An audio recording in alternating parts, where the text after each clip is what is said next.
Hey, Magic fans, welcome back. This is your captain speaking here on Captain Clyde's MTG. Banned and restricted announcements came out today, and we're going to have to take a minute and once again pause your box opening pleasure to talk about this one. This is pretty interesting. Don't forget, we're trying to get to 1,000 subscribers, so sub up for me. So let's get into it. Voila! That's right. Today on the banned October 10th banned and restricted announcement by Ian Duke. Standard has banned the Meat Hook Massacre because it's just that powerful. Modern has banned Yorion the Sky Nomad. Say what? Well, with that being said, we'll dive into it here in a minute. But the effective ban for Arena will be October 13th, which is this Wednesday, Monday, Tuesday, Thursday. Thursday. It's a Thursday, I think. Let me check. Thursday. Yep. All right. Magic Online effective date is today, the 10th. Tabletop effective date is also today, the 10th. So why is that? Well, let's roll the footage, will we? So in standard, it says it's often the case that standard card pool rotation with the Dominaria United caused quite a shakeup. Uh,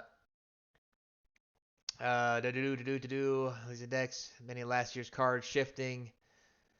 Blah blah. So anyway, to provide a small push against the color blacks play rate among competitive decks, we're choosing to ban one black card. We discussed several different options as no single black card stood out as a major power outlier played by decks containing black. Ultimately, we decided on banning the Meat Hook Massacre. Was the best choice. It is one of the most powerful black cards in the format, and it's especially powerful against specific archetypes, i.e., deck creatures, and has had its time to shine in standard for over a year. Yeah. With the Brothers War on the horizon, we anticipate new cards entering the format to provide tools for other decks and color combinations. In the meantime, we expect this little shakeup will help keep standard enjoyable and trending toward an even healthier spot going forward in the pool. So here's the thing, guys. We talked for a long time about how good this card is. And I'm going to be quite honest with you. By banning this card, you're not even changing a whole lot. I play a mono black deck right now. Yes, I play Massacre. I'm not going to lie to you. When it wins big. When I don't have it, I still win. It's it's not the Massacre itself, although it probably does help a lot. It's the pure power that black has right now with things like Liliana, Sleeper Agents, the 2 mana 3/2 that comes back from the graveyard. There's so many powerful things. Tons of black removal that's an option. I mean, it's what this is gonna do is drive the mono black decks away from themselves, and now they're all gonna become 2 and 3 color black decks because Shieldred and Invoke Despair. Like, there's way too many good cards in black for people not to play it. And they've done this to themselves. I don't know why they're even stressing. They might as well just leave the card in and just get over it. The one thing it is going to destroy is probably the Rakdos deck because this is a key component. And honestly, keeping your opponent's stuff dead and doing enough damage to gain enough life from sacking your own creatures with the Oni Anvil thingy, that I think this is going to do more harm to multicolored decks than it ever will a black one. Mono black, that is. So, yeah, take that with a grain of salt. All right, next we have Modern. So, here in Modern, it has been a healthy play since the ban strict update, good diversity. Um, However, as tabletop Modern play continues to rebound since the height of the pandemic, we've decided to enact a change that we'll consider some time by banning this little fella because Modern is known for its 5 drops. I don't know. Let's read on. Yorion most commonly appears as a companion in 4-color Omnath decks. Okay, this is very true. Which show a strong win rate according to our matchup data and likely to continue to rise in popularity. In addition to game balance concerns with the deck, we're also factoring in physical dexterity requirements of playing with a large deck for tabletop. So they made a card that requires 80 card decks, and then they're upset because people can't shuffle them. Well, duh, don't do that. Anyway, we're wary of the metagame reaching a point where players are playing the deck because of its perceived strength and win rate despite not enjoying how cumbersome it can be to operate. Wow, I'm going to play something that wins and be um, burdened by the fact that to win I have to be burdened. What? These guys don't understand how games work.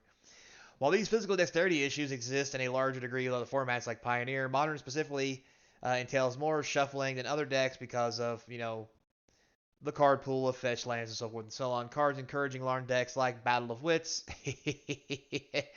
giggity, have existed in the past, but usually on the fringe of competitive play rather than as one of the strongest decks. Finally, we've also heard from many players that the repeated triggers caused by Yorion and many of the cards surrounding it can lead to repetitive gameplay patterns and long games with lots of downtime. Gee, you think? So it's important that the net player experience playing the decks is a fun one. While we're okay with such decks existing, it can make a format less enjoyable when these patterns are associated with one of the strongest decks over a long period of time. Gee, you think? This is another good reason why, for several cases, they shouldn't reprint fetch lands. But if they're not good with fetch lands, what made them think Yorion would have been a good choice? I have no idea. Because there's plenty of decks out there that have enter the battle triggers that abuse the heck out of them. This is just a lame excuse because some people can't shuffle 80 decks. They know that Companion's a bad mechanic, and they're slowly going to ban every Companion card until the only things left to use as a Companion card are really crappy ones that no one wants to use. Because Companion's a bad mechanic. Say it with me. Mark Rosewater cannot design cards. Mark Rosewater should not design cards ever again. I don't care how many good ideas he thinks he's got. He should probably put those in a pile somewhere and let somebody with some real intelligence figure that shit out. So, anyway, moving on. So, Pioneer overall looks to be in a good place according to them. None of the top 20 most played decks have a non-mirror match win rate of more than 53%. That's not saying a lot. But anyway, Legacy. Daddy. It looks pretty healthy, top hill strength against each other since the ban of Ragavan, the Nimble Pillar, otherwise known as the monkey with the most, because they should have known this was a good freaking idea to make. Anyway, the most popular deck is that Delver has had its win rate trend downward according to Magic Online. Gee, you think? The past year has brought several new impactful cards competitive Legacy, including Unlicensed Hearse, which is perfectly fine. Fable of the Mirror Breaker, probably still fine. Ledger Shredder, I think this is pushing it. Like, this is really pushing it. And Leyline Binding. I'm honestly okay with this. We have plenty of cards for one white mana that does a lot more degenerate stuff. So, that's fine. Now, with that said, let's talk about Vintage real quick. We think Vintage is a relatively good spot. Magic Online data shows the archetype diversity is pretty good, in part because new card additions to the format. Displacer Kitten. Yeah, we'll figure that one out later. Pretty much whenever you cast a spell, you get to bounce, exile up to one target non-permanent you control. Oh, good lord. Things like Vaudeline Hexcatcher. Oh, is that a new Dominaria card that's worth buttloads of money? Yes, it is. Are examples that feature prominently in their respective decks, and other new cards like Boseiju. This card, I'm not going to lie, is pretty powerhouse, but at the same time balanced. Are finding a home in a variety of decks. We're aware that many of the current top decks make powerful use of Tinker. Think you might want to get rid of this.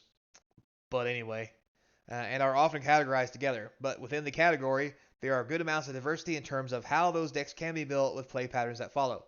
We're seeing healthy amounts of good stuff decks, Vengevine variants, Workshop variants in the metagame. Overall, we think Vintage is in a good place right now.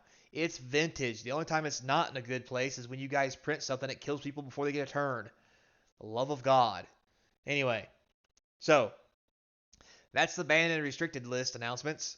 Gonna be honest, I'm very surprised that they had the cojones to even ban a black card, especially Meathook Massacre.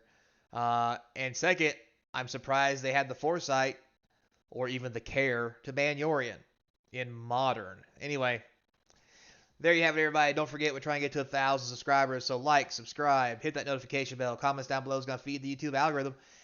And if you've done everything you can, you've subscribed up, thank you very much.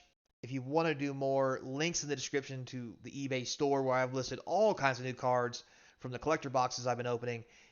Watch for those videos to come up pretty soon. Plus, at the Patreon page, you can get cool discounts and swag, my email, and until next time, be kind. Because I hope to see you across from the game table.